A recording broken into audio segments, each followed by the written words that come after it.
Father Randy, sa inyo pong lahat, magandang gabi. I believe the topic cultivating community as missionary disciples has been explained to you many times, but just a little something about it. It's good to be reminded that as a church, we are being defined by our missionary character.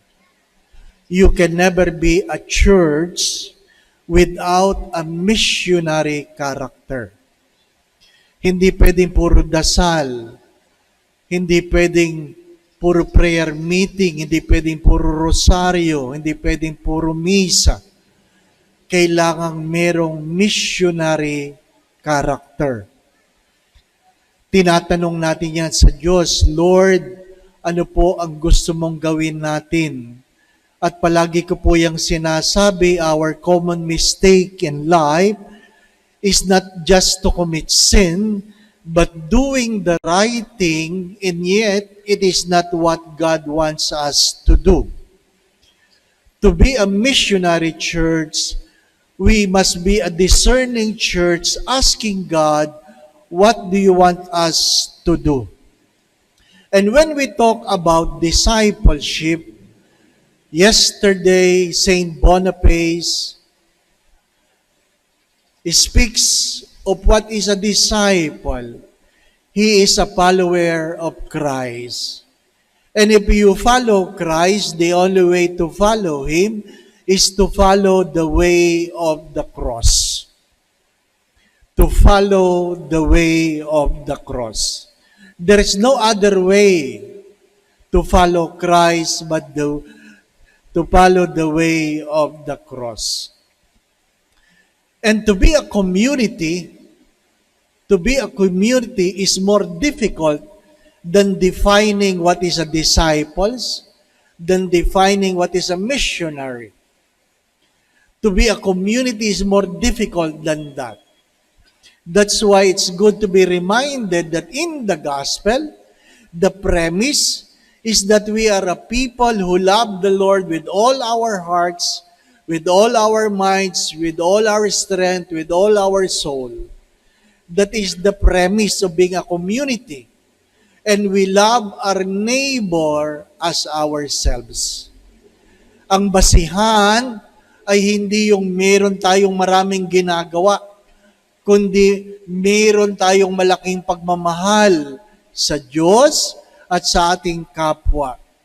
Anong sabi po ni St. John of the Cross, in the twilight of your life, when you bend your knees before God, God will never ask how much money you have, where you have been, what you have attained, but how much love you have given.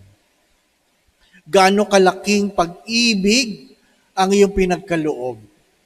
At alam naman po natin, napakahirap umibig. Napakahirap umibig. Ang kaunahang definition ng pag-ibig, nabasa ko sa Wakasan Comics. Ano po?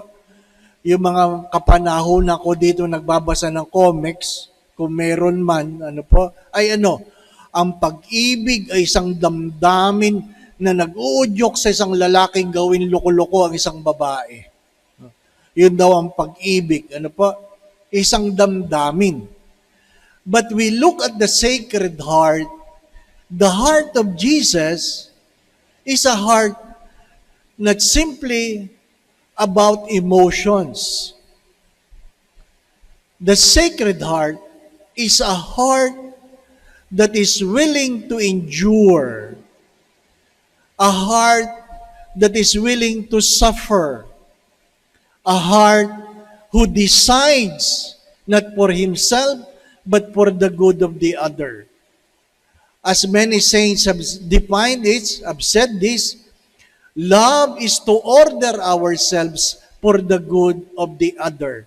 For those who are truly in love, they order their lives for the good of the other, not for their own benefit. Inaayos dictated by our love for God and for our neighbor.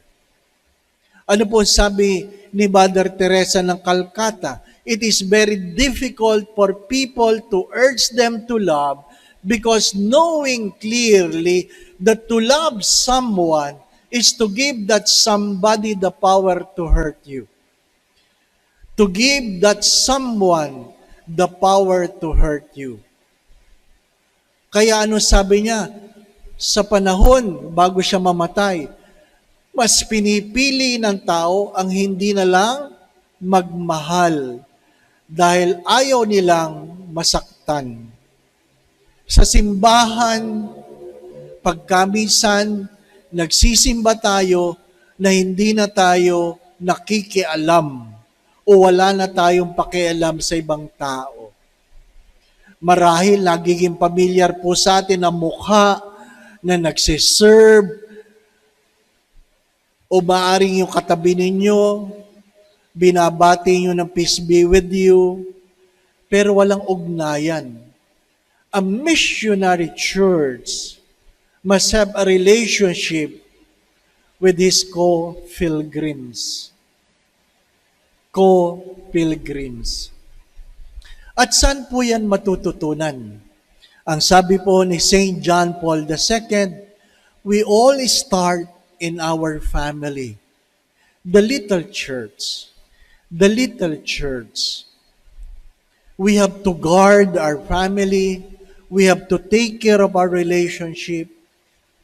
We have to love one another because the future that we have is the future of our family. The road of the future is the road of the family. The moment the family is being destroyed, then the church is destroyed. The moment the family is destroyed, our missionary character is destroyed. Kapag wala na tayong pakialaman sa sariling pamilya, siguradong wala na tayong pakialaman sa sarili nating simbahan. Napapansin natin yan sa simpleng pag-uugali o gawain. Hindi ko po alam dito sa Sacred Heart, pero sa maraming simbahan, pagdating ng peace be with you, wala. Parang mga manok na lang ang tao. Let us bless one another by giving each other the sign of peace. Para mga manok. Hanggang doon na lang. Yung iba naman, peace-peace ng peace-peace. Pss. Kaya talaga ang kalat ng COVID, gano'n na lang. Natalsikan ng laway. Hindi po ba? Seldom we ask someone, ano pong pangalan ninyo? Ano pong pangalan ninyo? Kaya tayo mga nagsisimba, magaling tayo sa, Kuya, ate. Bakit? Hindi mo maitanong ang pangalan eh, hindi po ba? Ano? Lahat na lang, kuya at ate. Kasi takot tayong magtanong ng pangalan, baka maitanong din nila ang pangalan natin. Yung feeling ba natin, pag tinanong ang pangalan natin, uutangan palagi tayo. Yan ang, we can never avoid being vulnerable by being a missionary disciple. Sabi kanina, nung bumati sa akin, ay, siya po si Father. Pag nahihirapan ako mag-park, si Father nagpa-park na sasakyan ko. Grabe. Taga-park na sasakyan nyo, pare ng Sacred Heart, di ba? Ano? Ay kung sabihin ni Father, excuse me, pare ako. Di ba? It's good to understand that if we want to be a missionary disciple, we must be willing to be vulnerable. My dear friends, my brothers and sisters, pwede kang maglingkod ng walang pagmamahal, pero kahit kailan, Hindi ka pwedeng magmahal na hindi ka marunong maglingkod. Pwede kayong magbigay, mag-abuloy ng walang pagmamahal, pero kahit kailan, hindi kayo pwedeng magmahal nang hindi kayo marunong magbigay o mag-abuloy. Pwede kayong magtiis ng walang pagmamahal, pero kahit kailan, hindi kayo pwedeng magmahal na hindi kayo marunong magtiis. Anong sabi sa unang pagbasa?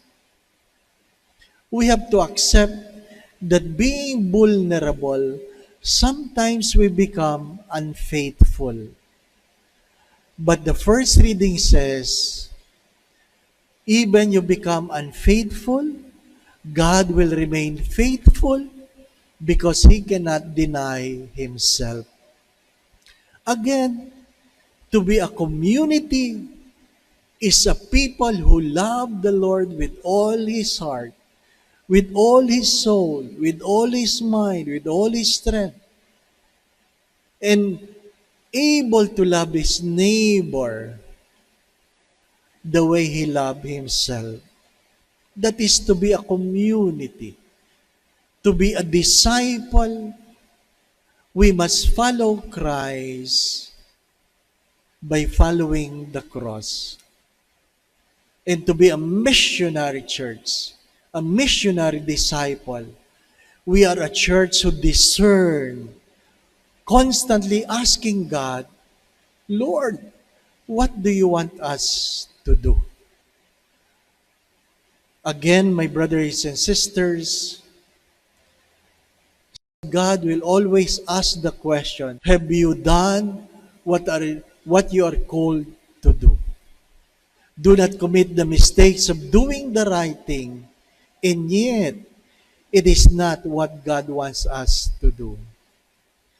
A heart who loves, who is willing to sacrifice, a heart who ordered himself for the good of the others, a heart that is vulnerable to the people he meets. Amen.